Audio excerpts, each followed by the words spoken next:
माझे नाव लीलाबाई आंबेडकर. मी आज तुम्हाला जिजाऊबाई भाषण यांचे मनोगत करून दाखवणार आहे. स्वराज्यात ज्यांनी घडवला विधाता, स्वराज्यात ज्यांनी घडवला विधाता, धन्य त्या स्वराज जननी राजमाता जिजाऊ माता, धन्य त्या स्वराज जननी राजमाता जिजाऊ माता.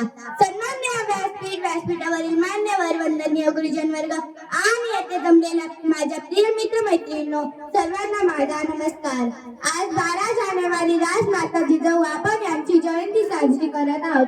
प्रथम राजमाता जिजाऊ यांचा माझा मानाचा मुद्रा. राजमाता जिजाऊ या फक्त छत्रपती शिवाजी महाराज यांच्या माता नाही, तर खऱ्या अर्थाने स्वराज्याच्या जननी होत्या. राजमाता जिजाऊ यांचा जन्म 12 जानेवारी 1598 रोजी बुलढाणा जिल्ह्यातील सिंदखेड राजा या गावी झाला.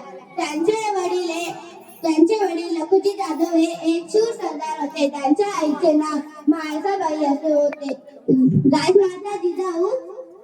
राजमाता जिजाऊ या लहान असल्यापासून पराक्रम, धर्मनिष्ठा आणि स्वराज्य आणि स्त्री शिक्षण याची ओढ होती. जाता जाता एकच सांगते,